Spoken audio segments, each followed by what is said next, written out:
Halo, apa kabar semua? Assalamualaikum warahmatullahi wabarakatuh. Senang sekali kita ketemu di hari Kamis. Nggak kerasa ya, cepat bener hari berlalu ya.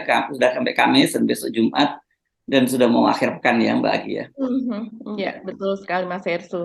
ya, ya. Oke, seperti biasa Anda berjumpa kembali bersama kami dalam program Off the Record, membaca berita di balik berita masih terus bersama saya. Terus ini alhamdulillah ya ucapannya Alhamdulillah. ya karena kita masih terus membersamai Anda itu bersama saya Hersubun Arif.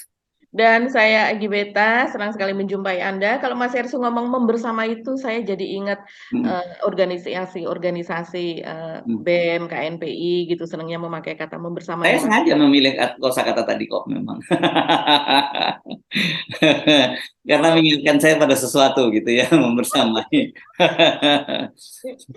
Oke, apa aja topik kita nih Mas Ersu?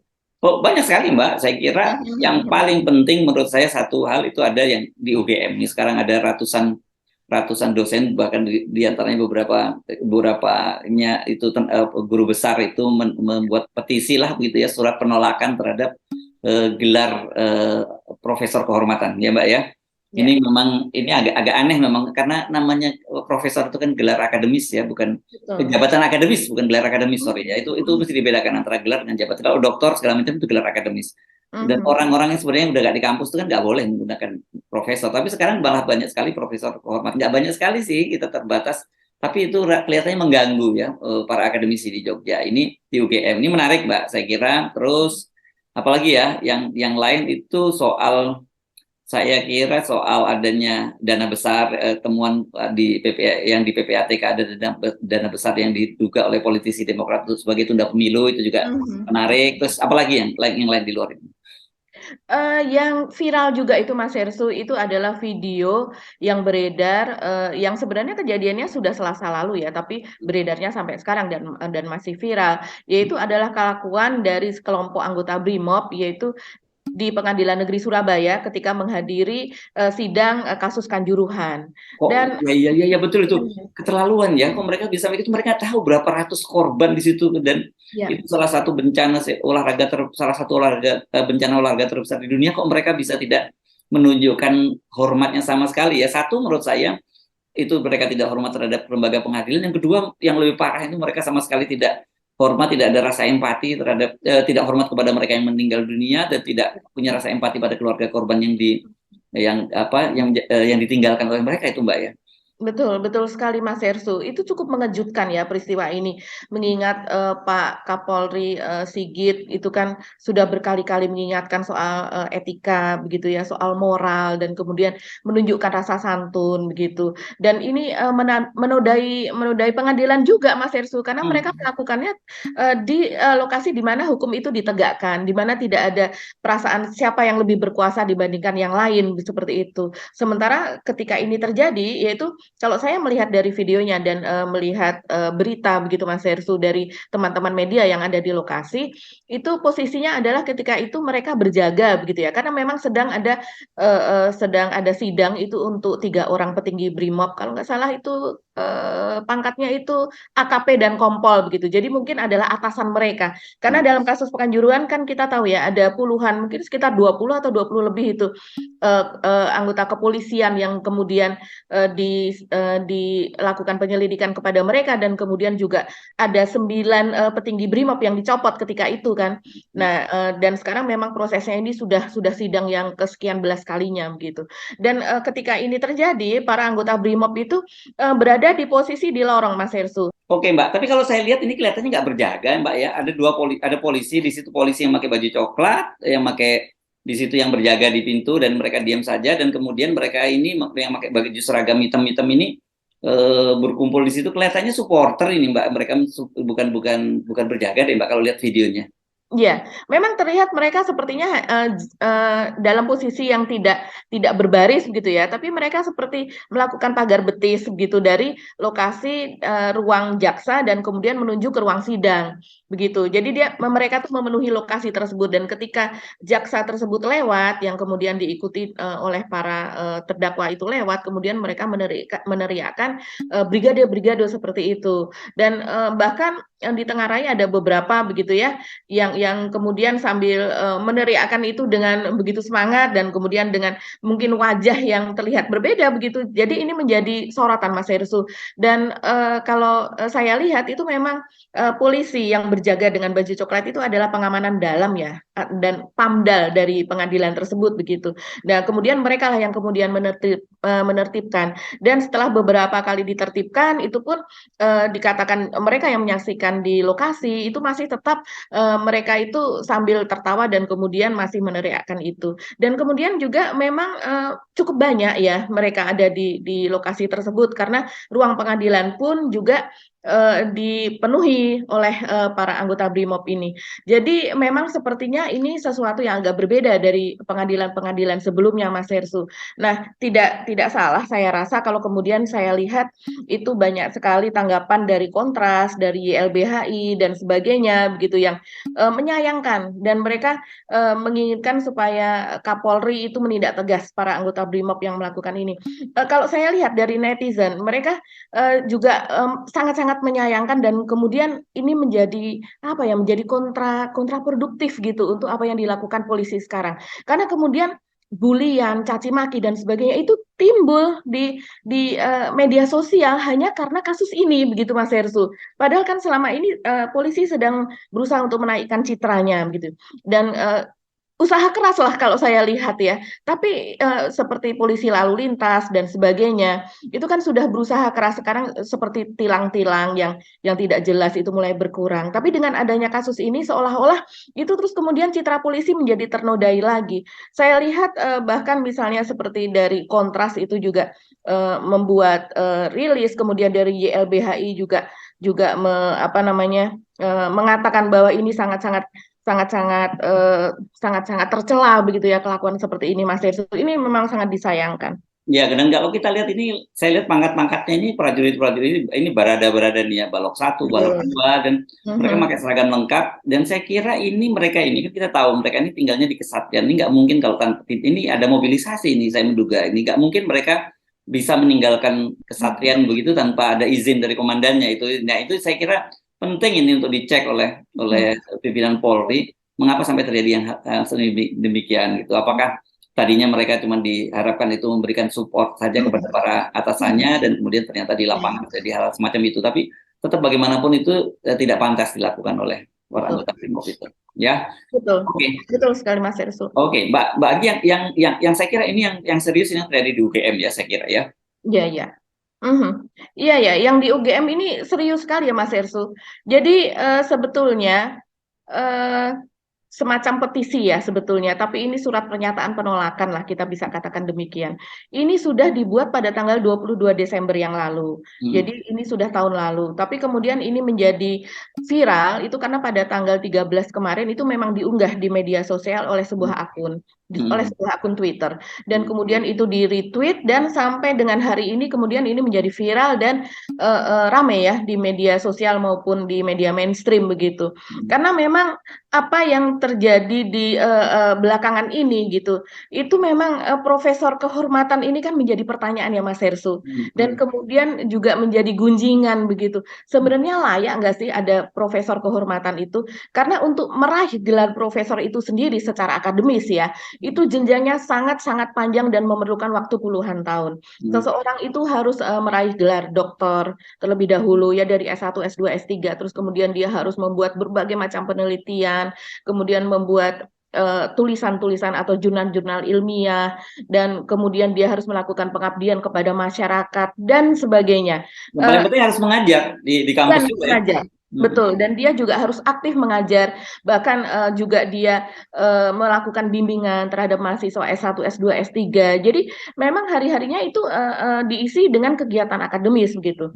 Sementara selama ini oleh UGM mungkin ya kalau para penanda tangan atau namanya yang tercantum dalam ini mungkin melihat itu sebagai sesuatu yang tidak Mas Herssu, tidak adil gitu ya terhadap keberadaan para akademisi tersebut. Karena kalau saya melihat itu ada 6 poin. Saya prefer ini untuk membacakan Mas Herssu karena ini sangat ya isi surat penolakan tersebut ya, karena ini sangat-sangat luar biasa sebetulnya ini keluar dari UGM. Yang pertama, dia menyatakan bahwa ada 6 poin pernyataan dari para dosen kepada Rektor UGM, Ketua, Sekretaris, Ketua-Ketua Komisi, dan anggota Senat Akademi UGM, yaitu 1. Profesor merupakan jabatan akademik, bukan gelar akademik. Jabatan akademik memberikan tugas kepada pemegangnya untuk melaksanakan kewajiban-kewajiban akademik. Kewajiban-kewajiban akademik tersebut tidak mungkin dilaksanakan oleh seseorang yang memiliki pekerjaan atau posisi di sektor non-akademik. 2. Pemberian gelar honorari profesor atau guru besar kehormatan kepada individu yang berasal dari sektor non-akademik tidak sesuai dengan asas kepatutan. We are selling our dignity. Jadi Jual seolah-olah kehormatan. menjual harga diri begitu ya, kehormatan. Dan kemudian 3, honorari profesor seharusnya diberikan kepada mereka yang telah mendapat gelar jabatan akademik profesor. Begitu. Yang keempat, jabatan profesor kehormatan tidak memberikan manfaat bagi peningkatan kualitas dan reputasi UGM. Justru sebaliknya, pemberian profesor kehormatan akan merendahkan marwah keilmuan UGM. Luar biasa ini. Yang kelima, pemberian profesor kehormatan itu akan menjadi presiden buruk dalam sejarah UGM dan berpotensi menimbulkan praktik transaksional dalam pemberian gelar dan jabatan akademik. Dan yang keenam, terakhir nih, pemberian profesor kehormatan seharusnya diinisiasi oleh departemen yang menaungi bidang ilmu calon profesor kehormatan tersebut berdasarkan pertimbangan-pertimbangan akademik sesuai bidang ilmunya. Dan yang menarik, Mas Hersu, sebelum ada nama-nama di bawahnya ini, mereka menyatakan berdasarkan poin-poin di atas, kami dosen-dosen UGM menyatakan menolak usulan pemberian gelar guru besar kehormatan kepada individu-individu di sektor non-akademik, termasuk kepada pejabat publik. Demikian pernyataan ini kami sampaikan. Dan nama-nama yang tercantum di bawahnya ini luar biasa, banyak sekali nama profesor, antara lain yang saya sebutkan yang cukup populer, yaitu Profesor Purwo Santoso, kemudian termasuk juga Profesor Pratikno dari Visipol yang saat ini menjadi Mensesnek Pak Jokowi. Menarik. Beliau kan mantan rektor UGM ya.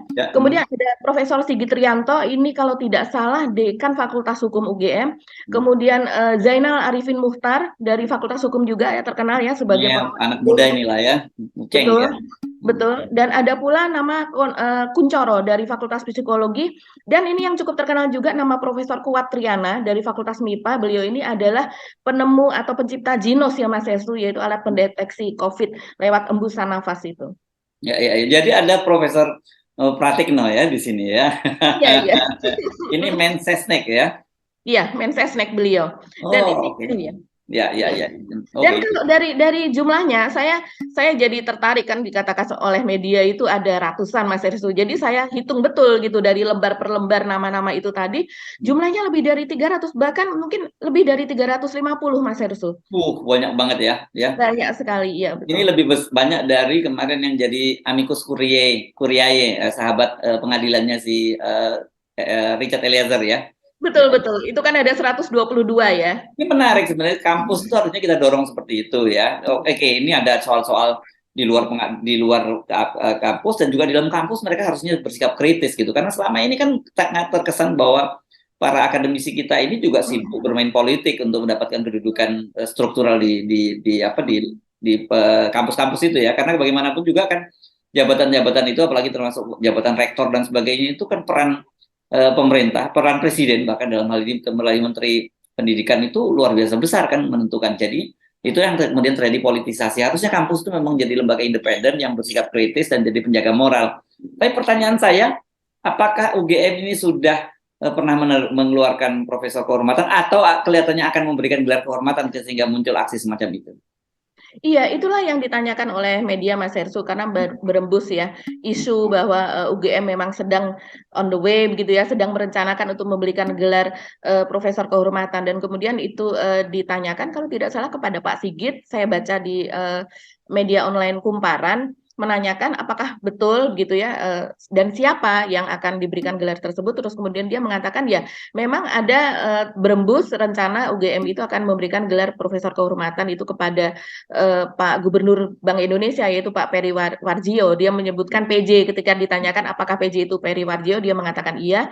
Tapi kemudian Itu memang, pada saat itu masih berupa isu begitu Mas Tersu, tapi isu itu kemudian bergulir sehingga kemudian juga timbul, aksi penolakan ini karena mereka tidak ingin nama UGM itu tadi menjadi, transaksional, menjadi dijual begitu, menurut mereka merendahkan marwah itu tadi.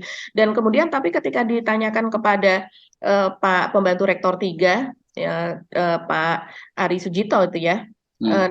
dia mengatakan bahwa itu, tidak benar begitu, karena posisi UGM saat ini, adalah sedang dalam proses mempelajari, mengkritisi, dan, tidak dalam proses sedang memproses pemberian gelar, profesor kehormatan tersebut, gitu. Hmm. Ya kalau kita ngomongin profesor kehormatan, kita harus mengacu tuh yang karena sering kali disebutkan itu adalah Ibu Megawati ya. Saya kira Betul. ya, Ibu Megawati kalau nggak salah kemarin beliau mengaku sudah dapat berapa? Dapat 2 ya gelar profesor kehormatan. Dapat 2, yaitu dari Universitas Pertahanan Mhm. Indonesia, dan Mhm. kemudian satu lagi dari sebuah universitas di Korea Selatan. Oh oke, terus kemudian masih menunggu gelar gelar lagi ya profesor kehormatan masih menunggu lagi ya beliau ya masih akan Iya ada. ya, iya Hmm. betul, betul. Masih ada lagi kalau tidak salah masih ada 2 atau 3 lagi begitu Mas Hmm. Hersuk. Ya ya Mhm. ya. Ya ini saya kira sebenarnya gitu. Saya sendiri dalam beberapa kesempatan juga terheran-heran kenapa sih tokoh-tokoh kita yang sangat terhormat itu gitu masih mengejar-ngejar gelar-gelar yang sebenarnya malah mohon maaf sekali kalau saya menyatakan malah menjadi kemudian jadi tidak terhormat karena kan jadi pergunjingan kan tentu nggak terhormat ya. Iya, Padahal iya. dengan segala katakanlah Ibu Megawati ini Mhm. saya jujur terus terang saja ini saya termasuk respect sekali kepada beliau karena beliau ini kan presiden perempuan pertama di Indonesia, terus kemudian seorang pejuang apa seorang politisi yang gigih dan apa ya dan bagaimanapun juga mengalami represi pada masa Orde Baru dan kemudian bertahan terus sampai sekarang menjadikan beliau sebagai apa sebagai partainya ini menjadi partai terbesar di Mhm. Indonesia dan Mhm. kemarin sikap kita mesti merespek pada Bu Megawati ini beliau adalah seorang konstitusionalis gitu dengan menolak kadernya sendiri petugas partainya Pak Mhm. Jokowi yang ingin memperpanjang masa jabatannya atau menunda pemilu kan itu sebenarnya itu udah luar biasa sekali tanpa ada gelar apapun Ibu Megawati meskipun kita tahu Ibu Megawati tidak lulus S1 dan kita tahu tidak lulusnya itu kan bukan persoalan Ibu Megawati bodoh tidak bisa melanjutkan pendidikan tapi karena persoalan politik kan gitu Politik. ya. Jadi Mhm. orang akan lebih respect sebenarnya tanpa gelar-gelar itu yang sebenarnya kita sarankan tapi ini kan hanya saran kita ya kepada beliau Pak silakan kalau karena kelihatannya kalau lihat pidato-pidatonya Ibu Megawati itu sangat sangat bangga sekali dengan gelar-gelar itu tanpa gelar apapun saya kira menyebut nama Megawati Soekarno Putri itu udah nama besar dan jauh lebih besar dari nama-nama profesor gitu apalagi kalau profesor-profesor Ocil gitu ya atau kompresor gitu ya Kotak kecil ya. ya ya itu udah nama besar itu Megawati ditambah dengan Soekarno Putri wah itu gabungan dua nama besar kan ya Mbak ya Pak Bung Karno itu adalah proklamator kita presiden kita pertama dan Ibu Megawati adalah presiden perempuan pertama di Indonesia dan salah satu tokoh politik besar di Indonesia. Iya iya, betul sekali Mas Hersu. Memang kadang, hal yang, sebenarnya itu berjalan bersama ya. Hmm. Akademisi, dia pandai secara teori, dia juga mengajarkan dan beberapa di antaranya juga, melakukan praktek sehingga juga menjadi praktisi. Tapi ada yang betul-betul praktisi secara profesional. Hmm. Praktisi secara profesional itu kemudian memang mendapat pengakuan sendiri di dunianya, misalnya dunia bisnis, dunia teknik dan sebagainya, budaya, sosiologi dan sebagainya begitu ya. Dia tidak perlu menjadi profesor budaya, tapi dia pakar budaya, ahli budaya, bahkan seorang profesor budaya pun merujuk kepada si pakar ini, kan seperti itu kadang-kadang Mas Hersu dan seringkali bukan kadang-kadang seringkali itu terjadi begitu. Tapi memang gelar-gelar itu tadi memang mungkin banyak orang yang juga tidak paham Mas Hersu bahwa gelar profesor itu jadi semacam apa ya jualan gitu ya, memperlihatkan bahwa dia memang ahli. Padahal kalau seandainya di dunia akademisi, profesor itu adalah seseorang yang memang bergelut dengan mahasiswa, bergelut dengan, apa, tugas-tugas akademik, kan seperti itu. Nah, yang perlu kita cermati itu adalah, kemudian peraturan Mendikbudristek nomor 38 Ya. tahun 2021 Mas Hersu, yang sekarang, yang dikatakan oleh pembantu rektor pembantu rektor bidang kemahasiswaan dari UGM tersebut sedang digodok begitu ya, sedang dikritisi oleh UGM. Nah, di situ, isinya ini saya bacakan saja. Itu antara lain adalah seorang profesor di jalur non akademis itu Mas Hersu, itu harus memiliki kompetensi luar biasa dan atau prestasi eksplisit dan atau pengetahuan tacit yang luar biasa. Kemudian juga memiliki pengalaman yang relevan dengan prestasi luar biasa itu yang mendapatkan pengakuan nasional dan internasional. Dan yang paling utama itu adalah memiliki kualifikasi akademik paling rendah doktor terapan atau kompetensi yang setara dengan jenjang 9 pada kerangka kualifikasi nasional Indonesia. Nah, kerangka kualifikasi nasional Indonesia itu bisa di-Google oleh pemirsa Out the Record ya.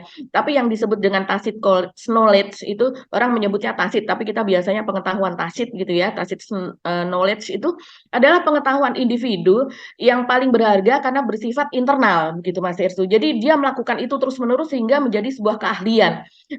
Misalnya dalam kepala individu yang terus dikembangkan itu melalui pembelajaran yang terus-menerus. Misalnya kalau saya contohkan itu seseorang yang secara independen gitu ya, mempelajari hobi memang dia kepada ke gunung apian, mempelajari gunung api di seluruh dunia, mendatangi, mencatat dan sebagainya, sehingga kualifikasi dia memiliki kualifikasi tertentu. Beda dengan orang yang memang di akademisi begitu Mas Hersu yang penuh dengan teori apa dan kemudian itu bisa dibandingkan antara keduanya. Keduanya tentu memiliki keahlian, sama-sama memiliki keahlian, tapi yang satu menjadi profesor secara akademis, yang satu bisa saja menjadi profesor kehormatan itu tadi. Itu Ya. begitu juga Ada kemampuan. juga profesor peneliti juga kan, seperti yang Iya, betul, di LIPI betul. segala macam kita. Oke, jadi saya kira ini kan ini sebenarnya memang bukan semata-mata kampusnya hanya mengusulkan kan, justru sebenarnya gelar profesor itu otoritasnya ada di Kementerian Kementerian ya, di Kementerian Dikti ya. Iya, di Kementerian Dikti Mas Ya, Yesu. jadi saya kira memang harus diubah aturan. Jadi tidak bisa semata-mata kita salahkan kampus saja, tapi juga Kemenristeknya, Kemenristek Dikti ya. Mendikbudristek kalau sekarang Apa namanya. namanya? Udah ganti-ganti ya. Pokoknya itulah namanya. Iya, Mendikbudristek, betul. Ya, saya kira ini menarik kalau kampus-kampus lain juga akan bersuara speak up gitu ya. Yang selalu saya selalu kan sering ngomongin jangan bilang bahwa yang waras ngalah. Pokoknya yang waras ngomong gitu, speak up yang waras kan gitu ya. Kita tunggu ya Mbak Agi dari kampus-kampus lain ya. Iya, kita tunggu dari kampus-kampus lain dan kemudian UGM sendiri kan mengatakan ya Mas Esu bahwa mereka saat ini masih mempelajari dan itu justru diterapkan oleh kampus lain begitu. Kalau saya mencatat di sini antara lain ini saya sempat Google ya. Seperti misalnya UNES yang dari Semarang ini ya berarti ya menganugerahi Zainuddin Amali Profesor Kehormatan dalam bidang bla bla begitu ya. Kemudian ada juga Menteri LHK Siti Nurbaya dikukuhkan sebagai Profesor Kehormatan di Fakultas Pertanian Brawijaya, Universitas Brawijaya. Terus kemudian ada Sekjen MPR meraih Profesor Kehormatan di Unisula, ini Semarang juga ya. Terus kemudian Kajati Jabar raih Profesor Kehormatan di UPI. Nah, Bamsud yaitu Ketua MPR ikut happy. Nah, ini saya rasa memang walaupun mungkin mereka ini memiliki dianggap gitu ya Mas Yesu itu tadi memiliki keahlian khusus, kita perlu mempertanyakan berdasarkan Kemendikbud Ristek itu tadi apakah mereka juga seorang doktor begitu ya dan kemudian apakah memang betul-betul memiliki keahlian yang sangat luar biasa diakui nasional maupun internasional begitu seperti ketentuan dari Permen atau peraturan menteri itu tadi begitu. Ya, oke. Baik, kita ganti topik ya. Kita menunggu reaksi dari kampus-kampus lain ya, gitu ya. Iya, iya.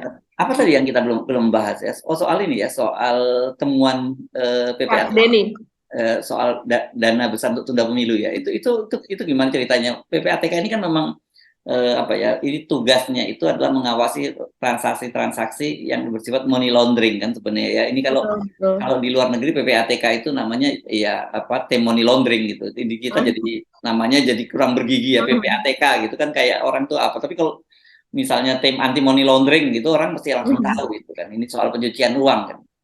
Iya, benar sekali Mas Hersu. Jadi ini kan pada rapat Pak Beni Harman ini dari Demokrat ya, dia dari Komisi 3. Berarti ini muncul di rapat dengan Komisi 3 kemarin.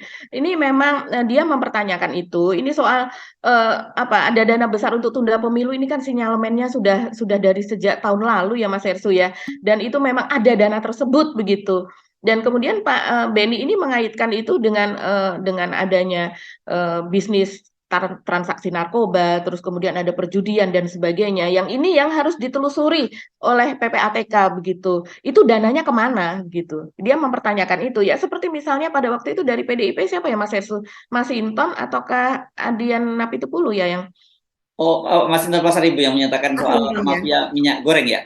Ya, ya, betul, betul. Jadi ada kegiatan-kegiatan ilegal begitu ya, yang Kumpulan kemudian dana haram lah gitu ya. ya begitu dana haram yang kemudian di sinyalmen itu lari ke sana untuk penundaan pemilu atau untuk aktivitas yang juga sebetulnya tidak sesuai dengan konstitusi kita. Itu dia menginginkan ada kejelasan itu. Jadi supaya PPATK ini melihat lebih detail, membuat laporan lebih detail, kemanakah dana-dana itu pergi. Termasuk dana yang 1 triliun yang lalu yang kita pernah bahas itu Mas Hersu, dana kejahatan di bidang lingkungan. Itu kan PPATK juga berjanji dia untuk terus menelusuri itu dan dia mengatakan bahwa itu larinya ke anggota-anggota partai begitu. Dan itu ada hubungannya dengan tahun 2024 begitu, akan Yes, yes, digunakan yes. untuk itu. Nah, Nah, dan itu juga. bahkan termasuk juga ini yang sinyalemen adanya dana berapa ya waktu itu, dana cash yang dimiliki oleh Verdi Sambo ya, berapa Ya, 900 ya, ya. miliar juga waktu itu kan disebut gitu Iya, gitu. iya. Dan ini kan kaitannya dengan posisi dia sebagai Satgasus Merah Putih gitu, yang ini banyak melakukan operasi-operasi politik kan gitu ya. Betul, betul. Betul sekali Mas Hersu. Dan itu kan juga sampai sekarang itu tidak terungkap ya. Walaupun Satgasus itu sudah dibubarkan gitu, tapi kegiatan di balik Satgasus itu sampai kemudian Pak Sulaiman B. Ponto misalnya mengatakan ada mafia di dalam tubuh kepolisian Republik Indonesia. Kemudian Pak Mahfud MD juga sempat mengatakan ada markas di dalam markas begitu Markas kan. besar di dalam markas besar. Betul, ada markas besar di dalam markas besar Polri begitu. Ini kan bukan pernyataan yang main-main. Tentunya dia sudah mengetahui apa saja yang terjadi di dalam. Cuman kan sampai sekarang memang tidak terungkap Mas Hersu. Apa yang Satgasus itu bagaikan sebuah kepolisian di dalam kepolisian begitu. Ya.